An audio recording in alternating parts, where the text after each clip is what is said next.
Hello everyone, myself Forum Makwana, Assistant Professor of EC Department at LJ Institute of Engineering and Technology. Welcome to the session of Satellite Communication.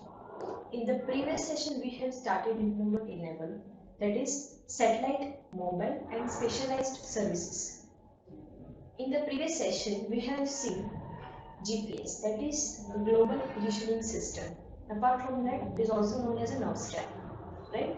We have seen its different elements, different segments, limitations, application, and the advantages, right? In today's session, we will see what is VSAT, what are different components of VSAT, its network architecture, application of VSAT, and where it is used, particularly for based on the advantages and the disadvantages. Now, what is VSAT? The full form of VSAT is a very small aperture terminal, which is a small telecommunication earth station that receives and transmits data. It can be in the form of video and audio, but via satellite.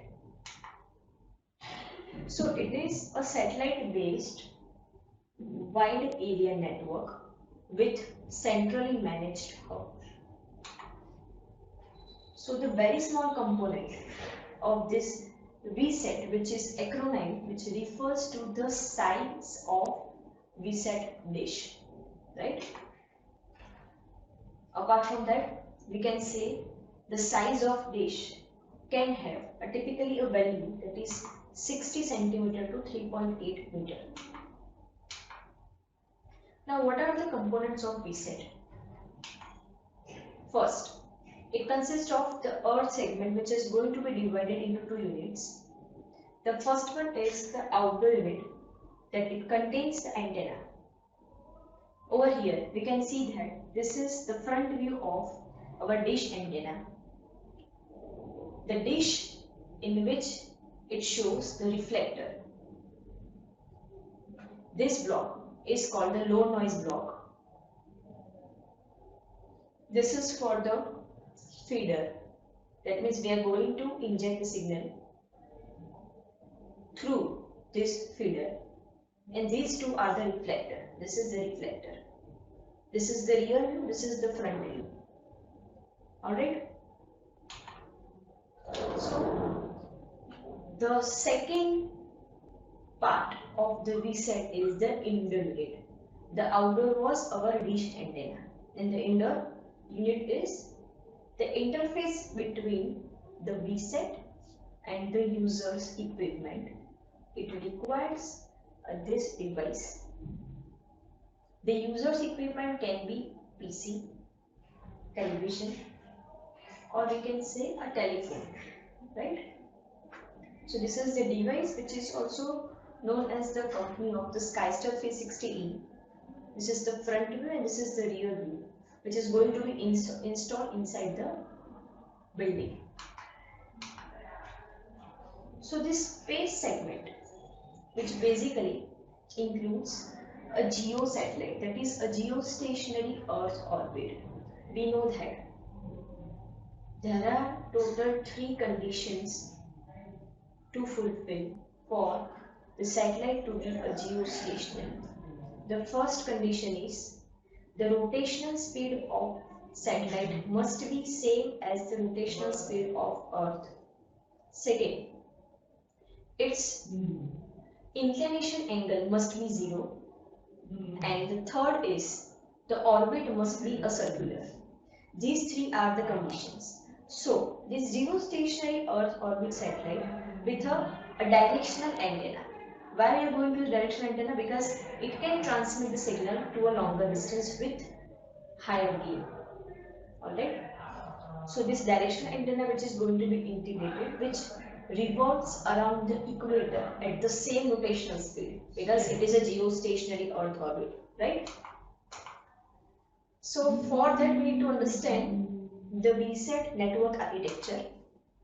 The Earth station which act as hub, This Earth station has a very powerful antenna of 15 to 36 foot wide, like this, right? A wide antenna which employs a routing capability and has a high speed of connection for the VSAT network.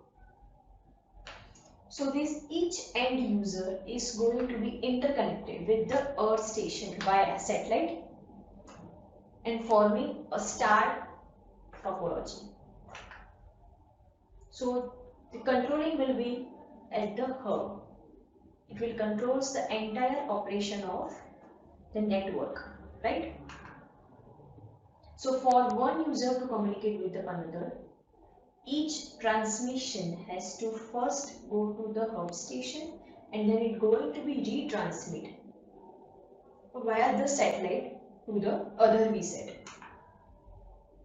So this is the network architecture of VSAT, in which we can see over here.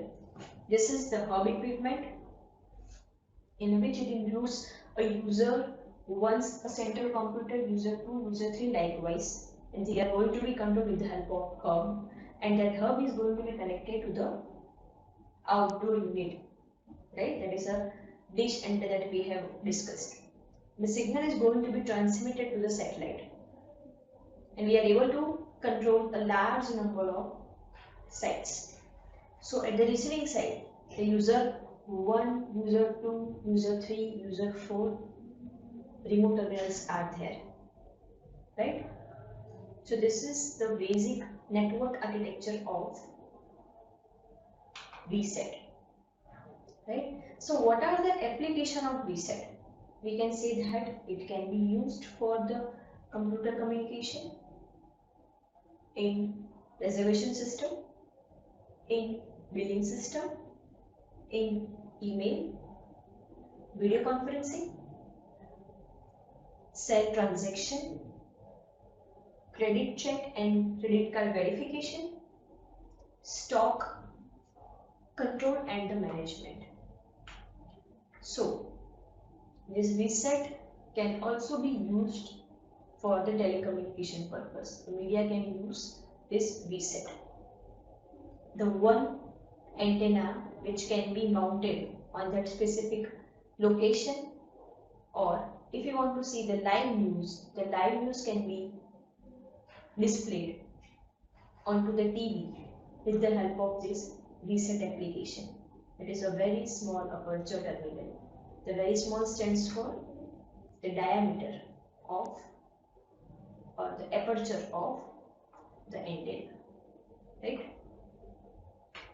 So these are the applications of VSAT. Now what are the advantages? The advantages are, we are able to integrate a large number of networks.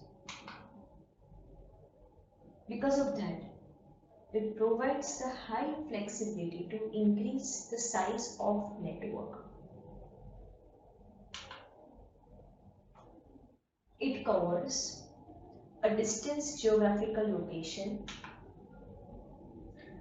Based on that, we are able to handle voice, video and data. So, as it is a mobile which can be used for short time, or we can say for the emergency communication, right? Now what are the disadvantages? The disadvantages are, it also requires a clear line of sight communication between the dish which is onto the ground and the satellite which is in the space. So it requires a continuous line of sight communication. So we can say that this is the first disadvantage. Second disadvantage is outages in some cases because of the weather. So this outages normally last for few minutes. So it can be a disadvantage for VSAT, right? So over here Unit number 11 of satellite communication is finished. It only has two topics which are most important. So still, if you have any question, you can ask me at any time on my mentioned email ID. So the whole 100% syllabus of satellite communication is finished. We have seen in this subject what are the applications, what are the types of satellite, how the satellite will going to be rotate around the earth, what are different laws, what are different losses, then what do you mean by uplink, downlink, how carrier noise power ratio is going to be calculated for uplink and downlink, what parameter that we are going to consider, what are the application of satellite, what do we mean by digital direct broadcast satellite services, and what are a different application of satellite like GPS and VSAT. So the whole 100% syllabus of satellite communication is finished now. Thank you for your attention.